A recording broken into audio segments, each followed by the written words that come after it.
धर्म स्नेही भपात्माओं, आज होनहार भगवान का जन्म हो गया है और उसकी खुशियाँ भी आप लोगों ने मना ली है।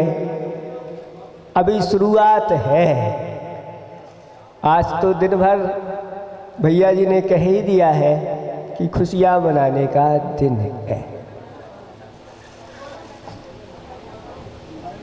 आपके यहाँ जब पुत्र की उत्पत्ति होती है तो आप कैसे खुशियाँ मनाते हैं? वो तो स्वार्थ भरी खुशियाँ होती हैं, लेकिन आज जिनका जन्म हुआ है वह जीव परमार्थ के लिए आया है और ये परमार्थ की खुशियाँ हैं। ये खुशियाँ तो हमारे लिए परमार्थ की ओर ले जाने वाली हैं, वो स्वार्थ की ओर ले जाने वाली हैं और ये खुशियाँ परमार्थ की ओर ले जाती हैं। वो संसार के परिभ्रमण के लिए कारण होती हैं और ये खुशियाँ संसार के परिभ्रमण से छुटकारा दिलाने वाली ये क्रियाएं होती हैं। आप देख रहे होंगे विगत 2 दिनों से कि ऐसा वह पुण्यात्मा जीव जिसके 6 माह पूर्व से ही इंद्रों ने अयोध्या नगरी की रचना कर दी, 6 माह पूर्व से ही रत्नों की वृष्टि प्रारंभ कर दी। स्त्रियों के सैकड़े कई हो सकते हैं और वह पुत्रों को सैकड़ों पुत्रों को जन्म भी देती है, लेकिन आप जैसे अद्वितीय पुत्र को जन्म देने वाली तो एक ही माता होती है। जिस प्रकार से सभी दिशाएं ताराओं को नक्षत्र आदियों को धारण करती हैं, लेकिन मात्र एक पूर्व दिशा ऐसी होती है जिससे सूर्य का उदय होता है, सूर्योदय होता है। ऐसा क्यों हुआ? तो उस माँ ने ऐसी कोई भावनाएं भाई होगी। क्या भावनाएं भाई होगी? हे प्रभु, मैं अगर किसी पुत्र को जन्म दूं, मेरी गोद में कोई पुत्र खेले,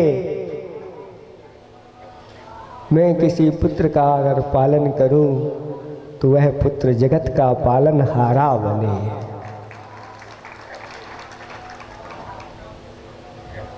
जगत का कल्याण करने वाला हो। मेरी स्त्री पर्याय धन्य हो जाए, मेरी यह स्त्री पर्याय सार्थक हो जाए। कहा भी है कि कोई सती स्त्रियां, कोई अपने चारित्र के माध्यम से, कोई स्त्रियां अपने विनय के माध्यम से, कोई स्त्रियां विवेक के माध्यम से इस पृथ्वी तल को विभूषित करती रहती हैं, लेकिन उनमें भी और जो विशेष होती हैं वह तीर्थंकर जैसे पुत्र को जन्म देने वाली माँ फिर सामान्य माँ नहीं रहती, वह जगत माता कहलाती है, जगत पूज्य कहलाती है। जिसका जन्म मनाने के लिए, तीर्थंकर का जन्म मनाने के लिए चारों निकायों के देवता किसी बुलाना नहीं पड़ता, बिना बुलाए ही वह आ जाते हैं। ऐसा वह तीर्थंकर का पुण्य होता है, तो साथ साथ में वह माता पिता का भी उसमें पुण्य जुड़ा हुआ होता है। आज वर्तमान में ऐसे पुत्रों की उत्पत्ति क्यों नहीं होती? तो आज वर्तमान में इस प्रकार की भावनाएं नहीं रही। ऐसी अगर भावनाएं अगर हमारे अंदर हो जाएं, कैसी भावनाएं? जैसे हमारे गुरुदेव हैं, उनके पूर्वग्रस्त जीवन के माता पिता श्रीमती ने भावना भाई और ऐसा लाल उनके लिए मिला। आज वह सूर्य के समान इस भारतवर्ष में अद्वितीय सूर्य के समान चमक रहा है। ऐसी भावना करने वाली माताएं बहुत बिरली होती हैं। हम चाहते तो हैं कि हमें मिले, लेकिन हम उस प्रकार के कोई कार्य करना नहीं चाहते। एक भजन सुना था कि तूने घर को नहीं बुहारा, तूने आंगन नहीं सुधारा, कैसे आएंगे भगवान, कैसे आएंगे भगवान। बताओ, अगर अपने घर को स्वच्छ नहीं करोगे, आंगन को स्वच्छ नहीं करोगे, तो पवित्र आत्मा आपके आंगन में कैसे आएंगे। और जो स्त्रियां इस प्रकार की भावना रखती हैं, कहती हैं जाकी रही भावना जैसी, जैसी जिसकी भावना होती है उसके अनुसार उसको वैसी प्राप्ति हो जाती है। लेकिन आज इन भावनाओं को तिलांजलि दी जा रही है और इस प्रकार की अब कोई की विशेष भावना नहीं रहती कि मैं ऐसे पुत्र को जन्म दूं जो जगत का पालनहारा बने। मात्र भावना रहती है कि मैं एक पुत्र को जन्म दूं। किसको? एक पुत्र को जन्म दूं और वह माता पिता का पालनहारा बने, माता पिता की जीवन भर वह सेवा करे और कोई लक्ष्य नहीं रहता। इसके कारण से आज ऐसी स्थिति बन रही है। तीर्थंकर जैसी महान आत्माओं का जन्म किसी हॉस्पिटल आदि में नहीं होता, ऐसे उनके महल में होता है, उनके घर में होता है। और आज इस कलिकाल में एक पैटर्न ही बन गया कि अब जिस संतान का जन्म होगा घर में नहीं होगा। कहाँ होगा? अस्पताल में होगा। अस्पताल में जिसका जन्म हुआ है तो वह जीवन भर अंग्रेजी दवाइयाँ ही खाएगा, बीमार बना रहेगा। इसलिए व्यवस्थाएं बनाई गई। वहाँ का स्थान शुद्धिकरण वाला स्थान नहीं होता। वहीं पर उसी स्थान पर एक शूद्र भी जन्म रहा है, वहीं स्थान पर एक मांसाहारी भी जन्म रहा है, वहीं पर उच्च कुल का भी जन्म रहा है। वह सैया एक ही है। इसलिए वहाँ की वातावरण, वहाँ की बरगड़ाएँ जो है वह अच्छी नहीं बन पाती। किसी ने कहा है कि टिफल में बू आएगी क्या, टिफल में बू आएगी क्या, माँ बाप के एतवार की, दूध तो डिब्बे का है और तालीम है सरकार की। अगर डिब्बे का दूध पियाया जा रहा है और तालीम जो है ना शिक्षा आदि या सरकार की दी जा रही है, घर का दूध नहीं, माँ का दूध नहीं, घर की गाय आदि का दूध नहीं, और शिक्षा भी अगर संस्कार भी घर के नहीं, तो फिर क्या होगी दशा, उसका भविष्य क्या होगा। आज आप लोग इसके बारे में सोच नहीं रहे हैं और आप ये चाहते हैं बस मेरा एक पुत्र हो और मेरा पालन कर, माता पिता की अच्छी सेवा करे, बस किसी की भावना नहीं रहती।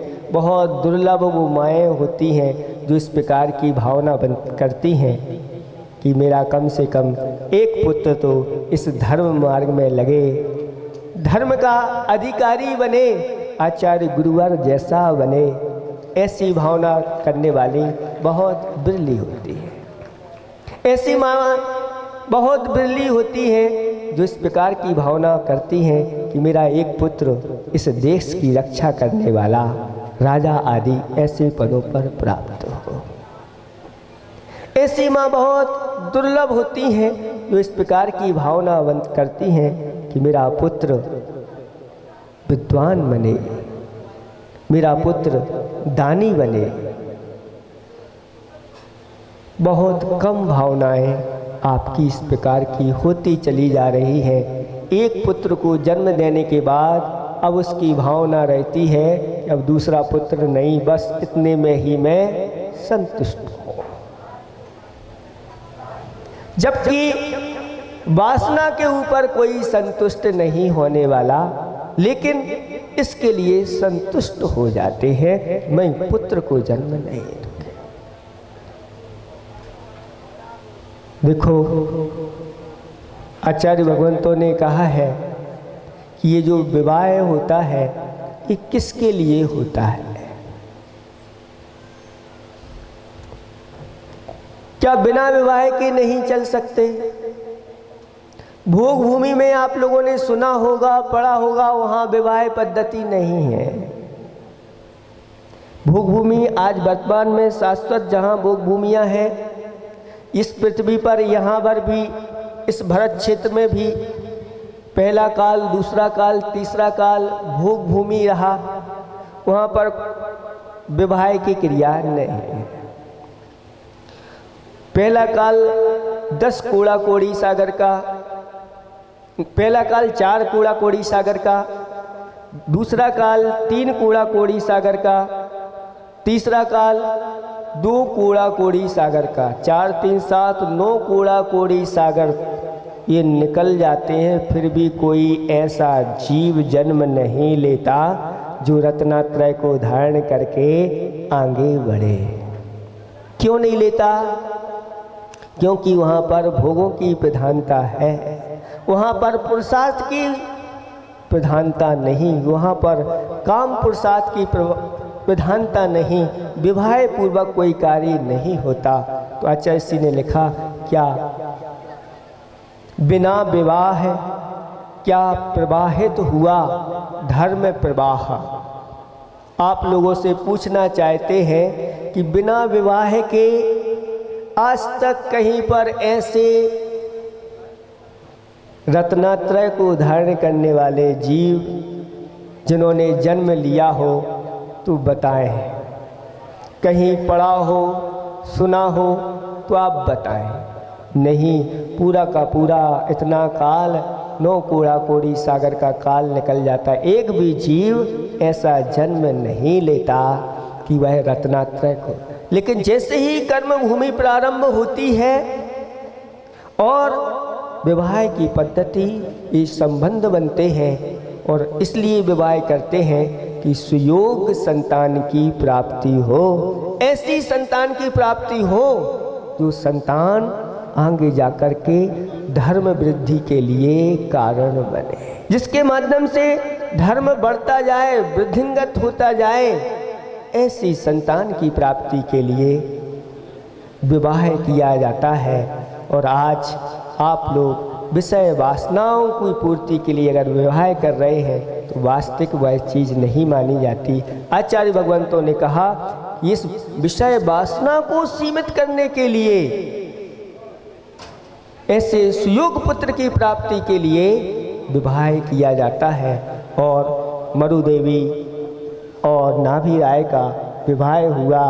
विवाह होने के बाद आज उनके यहाँ ऐसी सुयोग उत्तम सर्वश्रेष्ठ संतान जिन्होंने जन्म लिया है, ये सब उनके स्वयं के संस्कार, माता पिता के संस्कार स्वयं के भी हुआ करते हैं, तब जाकर के बच्चों के अंदर भी वह संस्कार आते हैं। किसी ने कहा है, जाके जैसे नदिया नारे बाके वैसे भर का, और जाके जैसे बाप मताई ऊसई ऊके लड़का। ये बुंदेलखंड में किसी ने बनाया होगा कि जैसे नदिया नारी छोटे बड़े आदि होते हैं, वैसे ही उनके भरका भी यानी छोटे छोटे और उनके स्थान हुआ करते हैं। और जैसे जिसके माँ बाप हुआ करते हैं उससे ही उसकी उस प्रकार की संतान उनके लिए प्राप्त होती है। इसलिए भावना अच्छी आप लोगों को बनाना है। अभी तक अज्ञानता के कारण से चला आ रहा है, कोई बात नहीं, अब तो अच्छी धारणा बना लो कि हमारे लिए, अपनी संतान के लिए ऐसी संतान जो धर्म मार्ग पर लगे। सच्चे माता पिता तो वही होते हैं, कौन होते हैं? जो अपनी संतान को कभी दुर्गति में नहीं जाने देते, स्वयं को भी दुर्गति से बचाते हैं और अपनी संतान को भी दुर्गति में जाने से बचाते हैं। अगर नहीं बचा रहे हैं तो आप माता पिता होने के वास्तविक अधिकारी नहीं हैं।